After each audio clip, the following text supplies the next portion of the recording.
You've seen and maybe heard everybody talk about, oh my god, rogue OP damage, twisted blades, but you don't want to play melee, because why would you when you have ranged right there next to you, shooting from afar? You might be a fan of the Demon Hunter in Diablo 3, or maybe the bow Amazon from Diablo 2, and maybe you want a combination of both and still be able to level fast with damage and enjoy the rogue and what the rogue has to offer. And this is what the video is about. What is the best build in, obviously in my opinion, it's a little bit biased, but sure, to level as a ranged rogue, focused a little bit on the shadow damage and making sure that you can clear packs, maybe slightly suffering a little bit on bosses, but you can make a change here and there to make sure that you get the boss damage in as possible and be hopefully as little reliant on legendary drops as possible, although there is a legendary drop that can drop fairly early into the game that might make this build even better. We'll talk about that at the end. Once again, quick disclaimer, this might not be the best leveling rogue build, the fastest leveling rogue build. This might not have the most amount of damage or the most amount of tankiness, and considering that this is just theory crafted with what we've been able to test on the beta so far, it's essentially what I am looking at when I will level up my rogue really quick at the release of the game, hopefully dealing as much damage as possible. But of course, things can change, buffs and tuning and different legendaries dropping off can change different stuff, but this will at least give you a build to look at if you are interested in leveling as a range rogue, specifically going into some of the AoE mob clears if you want to do some dungeons, if you want to do the story and all of that stuff. And where personally I found myself struggling the most with rogue was when getting surrounded by a lot of mobs, which this build should help you with.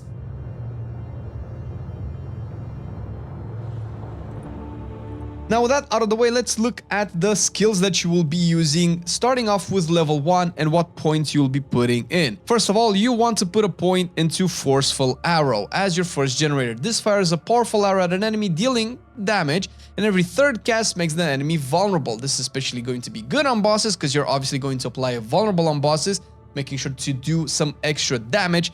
And of course, you will get enhanced Forceful Arrow. Every third cast of Forceful Arrow additionally has a 15% increased critical strike chance. Self-explanatory as to why that is good. And once you put your second point in, usually around level 3, you will be able to unlock your actual core skill for this build, which is Penetrating Shot. I've had a lot of fun with this. It's very high damage. It obviously does AoE, but also does really good single target damage as well in terms of, ranged options that you have out there. And with the advanced Penetrating Shot, you can deal 10% more damage per enemy that it pierces. And the last upgrade for Penetrating Shot that I would recommend you take is Advanced Penetrating Shot. When cast with full energy, which you will kind of do even later on as well, Penetrating Shot will slow all enemies it hits by 50% for 3 seconds. Elite enemies will also be knocked down. This is pretty self-explanatory as to why it is good. The crowd control definitely makes sure that you can stay safe at range. Knocking down elites is very good. Obviously, the alternative is improved Penetrating Shot, where it deals more AoE damage. If you pass your arrow through a bunch of targets, the next one has more critical strike chance, which is good for self-explanatory reasons. And listen, you can take this if you want to. I personally like to go with a little bit more survivability by making sure I slow stuff and even knock down enemies. Not to mention that knocking stuff down will come into play later on into the build. And once you've put a point into Advanced Penetrating Shot, put one more into Fundamental Forceful Arrow. This makes it so that Forceful Arrow knocks back non-elite enemies if they are close.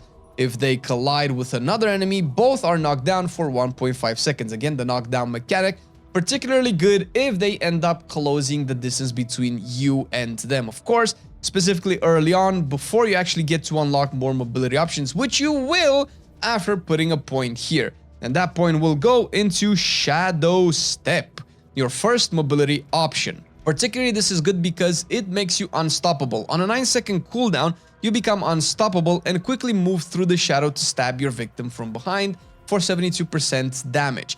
Gain 50% increased movement speed for 2 seconds afterwards. Now, this is kind of a melee ability. However, I personally like it because, first of all, Unstoppable is really good to make sure that you get out of CC. Most likely, that's what I will be using it for. So I make sure that I'm not frozen and killed during that frozen or stunned or feared or anything like that. But also helps you get out of tight melee packs. If you're getting surrounded, you can use this on a ranged minion to just get into that position, and obviously you strike it from behind, dealing quite a bit of damage. But this most often than not can also position you to fire a really strong penetrating shot, because if you are surrounded by a pack of monsters, shadow stepping to a ranged one will essentially put everybody in line for your penetrating shot to deal good big giga damage. After shadow step, another ability that will give you more range in sense of range between you and the enemies controlling the battlefield, will be caltrops. Caltrops makes you leap backwards and throw caltrops on the ground, dealing 30% damage, which is okay, but you also slow them for 50%, lasts 6 seconds, and you also have 2 charges of this. This is really good, especially once again to maintaining that range advantage, so you can just shoot from safety. And with enhanced caltrops, enemy take 3% increased damage from you each second they are in the caltrops, with 2 charges and it lasting 6 seconds. Make sure that once you use the vault, or I kind of call it vault because Diablo 3, once you leap backwards, you'll also have a chance to fire a strong penetrating shot that deals a lot more damage this way. Now, after you put the point into enhanced caltrops, max penetrating shot with 4 more points. This will ensure that your core damage dealing ability will deal as much as possible. And after this, max stutter step, which is right next to it, critically striking an enemy grants 5% movement speed for 4 seconds. The movement speed essentially comes into play when you actually want to do what the skill says, which is stutter stepping, meaning shooting, moving away, which is kind of crucial for you, first of all, to maintain the range between you and the enemies, be safe, and position accordingly so you don't get surrounded, because this is the kind of weakness of the build. And after you've maxed stutter step, you will essentially unlock the imbues. Yes, we're gonna skip all of the subterfuge skills, not necessary for this build, plus you're kind of limited to how many abilities you will be able to use, but imbuement is where the build starts to come on its own. You will go for shadow imbuement, and you will put a point here.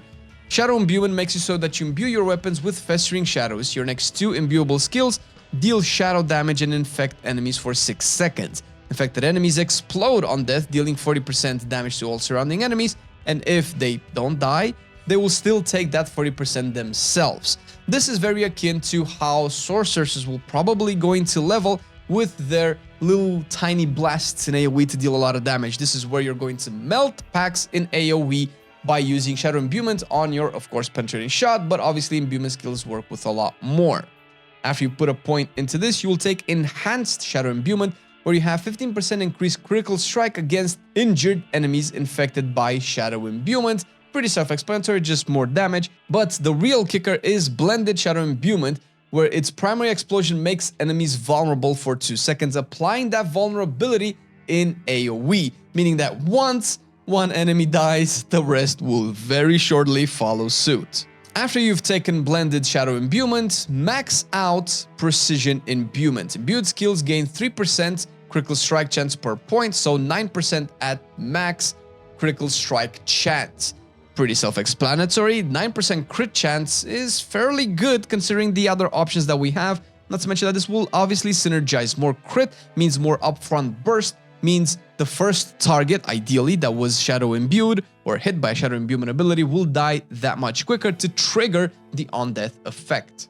After maxing precision imbuement, put 1 point into shadow crash to use later on. It still gives you a lucky hit for shadow damage to have up to 10% chance to stun for 0.5 seconds. Although this is pretty good crowd control and 0.5 seconds is not a lot, it does stop mobs in their tracks, giving you a chance to kind of stutter step away, but this is mostly used for what it unlocks. But before that, you want to get your death trap, which is your ultimate. This is really cool. On a 50-second cooldown, you place a trap that arms after 1.25 seconds. It activates when an enemy moves within range, dealing a total of 250% damage to each enemy in the area. Obviously, this is an ultimate and it deals a lot of damage, pretty self-explanatory, but this becomes even better further on. You will of course take Prime Death Trap. Enemies are pulled into the Death Trap when it activates, obviously, to kind of group them up, making them even easier to hit with your penetrating shot. And last, Supreme Death Trap makes it so that if Death Trap kills an enemy, its cooldown is reduced by 10 seconds, and this is going to work really well with the build moving forward. And the first reason for that is because if it does have its cooldown shaved by 10 seconds, you will be able to cast them more, and casting it more makes Aftermath, which you're going to max, even better, where using Death Trap gives you 75 energy. Really quick burst of energy to deal a lot of damage with penetrating shot. And after Aftermath, you will want to use the point that we used earlier from Shadow Crash to unlock Consuming Shadows and maxing it. 3 points, basically, making each time you kill an enemy with shadow damage, you restore 30 energy. Once again, more energy. It's spam penetrating shot bonanza. And after that, you will want to put 1 point into Innervation, giving you again a lucky hit up to 10% chance to gain 8 energy. You'll keep getting energy as you go along, because this will function mostly into our specializations, which I will go over in a minute. And you'll only put 1 point in because putting this 1 point will actually unlock your last key passive, which is Victimize. Lucky hit, dealing direct damage to a vulnerable enemy, remember that we get to have vulnerable up through at least two means, has up to 30% chance to cause another explosion, dealing 23% of the original damage to them and surrounding enemies, once again synergizing really well with the Shadow Imbuement to deal massive blasts of AoE damage. Well, massive, it's 23, but 23 from here, 40 to 50% from there, it starts to add up. You can see it now. And after getting Victimize, your build pretty much completes in whichever order you want. I would strongly recommend first maxing out Shadow Imbuement for more of that sweet damage. After Shadow Imbuement, max out Second Wind, which is again another passive here. Every 100 energy you spend grants you 5% increased lucky hit chance for 5 seconds. Remember all those lucky hit points that we put here and there that procs a lot of good stuff for us?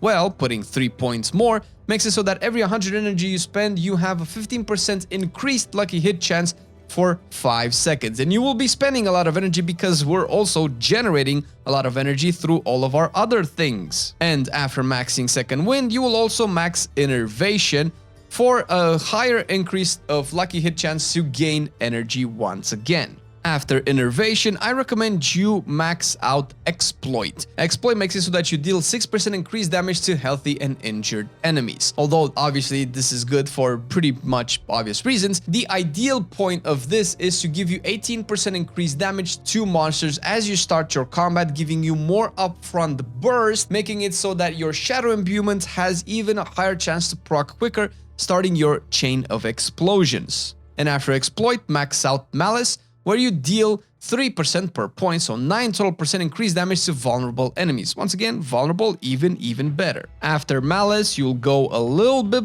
back to Concussive, which you'll also want to max. Basically, what this does is once you put all your 3 points in, after knocking back or knocking down an enemy, you gain 15% increased critical strike chance against them for 3 seconds. Remember all those knockbacks and knocks down that we talked about earlier? Well, this is where you take even more advantage of this. The main reason why we didn't want to max this prior was because it kind of really doesn't do that much really early on, since knocking down doesn't really help you if you just kill stuff before that matters. But as you level, monsters will probably last longer, you'll probably unlock higher world tiers to get more out of your character, not to mention your increased critical strike chance will probably synergize even better with your better, higher gear. And after Concussive, you will go back down and max out Adrenaline Rush. While moving, you gain increased energy regeneration. Pretty self-explanatory. We want to stutter step our way into making sure that nothing essentially touches us, rarely at the very least, and that will give us more energy. And the last one that you will get is Impetus, where you'll put 3 points into it after moving 15 meters. The metric system. Your next attack deals 21% increased damage. You will be moving 15 meters or more because you'll be stutter stepping, and you'll want to use that for energy regeneration. So it all kind of works well together while trying to maintain distance from your enemies to shoot them down. Now, these are the skills in the order that we recommend. Keep in mind that you will be also getting renown during this time, so you'll unlock extra points extra quicker, which is particularly great. But this build does not finalize until we actually get our specialization. And for the specialization, considering that, they unlock at different levels, your combo points will unlock at level 15 unless this changes, and you will start with combo points first, giving you more damage on your penetrating shot. But once you get to level 30, take preparation. And what preparation does is every 100 energy you spend reduces your ultimate skill's cooldown by 4 seconds. Using an ultimate skill resets the cooldown of your other skills. Remember the death trap that we chose earlier? Remember how whenever we use it, we gain energy? Remember how when we kill stuff with it, we reduce its cooldown, but mostly the energy gain?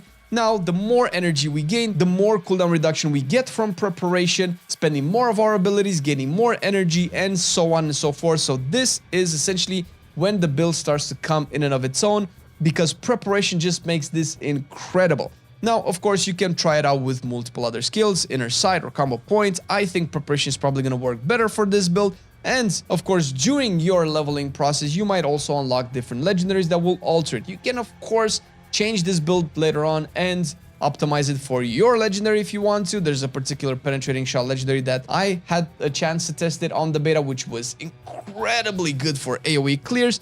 And personally, I didn't really have that many issues with Rogue during boss fights, even though I did play a similar build, which is pretty cool. Obviously, there are some abilities and some tricks that you can do to get more boss damage, but seeing as how Rogue is pretty good in damage overall, especially early game, I don't find that a problem. Not to mention that being at range makes you be a lot safer and gives you the chance to react to all the mechanics and be able to play the boss fight properly.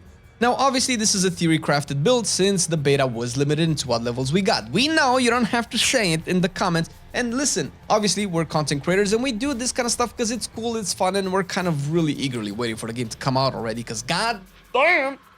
But the build definitely has some good points that you can look forward to. Obviously, the ranged playstyle gives you a lot of safety that the melee does not, and you don't have to spend points into too many defensives because being at range is a defensive in and of itself. You will still have Shadow Step for the unstoppable mechanics. You can use it to reposition yourself to deal some major damage, but don't forget that unstoppable takes you out of crowd control, especially if you play on hardcore. This might be something that you need to consider. Caltrops is also for distance control because you don't want stuff to come too close to you because you're ranged, so that's silly. Then you'll have a lot of knockback effects that can trigger a lot of crit as well. Movement speed and energy regeneration is the name of the game for the build, and it synergizes really well with the Death Trap ultimate to deal a lot of damage, and of course preparation once you hit level 30. This flow and economy of energy seems to be really cool. It definitely allows you to fire up more strong penetrating shots, which is the core of your playstyle. Shadow Imbuement offers you the AoE blast, plus it triggers vulnerable, plus it triggers a lot of shadow damage effects, which is really strong for this particular build. And Victimizes, which is the, I don't know, I guess it's the capstone, is the ultimate thing that you unlock. Makes it so that vulnerable triggers give you even more explosions. So explosions everywhere. And of course, since you do want to make sure that you never really are in too much danger with all the things that we mentioned before, you still have a lot of crowd controls through slows and stuns and the knockbacks and knockdowns that we mentioned prior to this. What do you think? Is this an interesting build that you will definitely take? Because this is really cool. Is there a better way to play a ranged rogue? Let us know in the comment section down below. The build will also be pinned down below, and you can just import it out when the game launches. So make sure that you bookmark this video so you can have access to it. We would super appreciate a like and subscribe. Obviously, the channel is fairly new and we love doing these videos, and we're going to have a lot more ready for you. Thank you for watching the video. See you in the next one.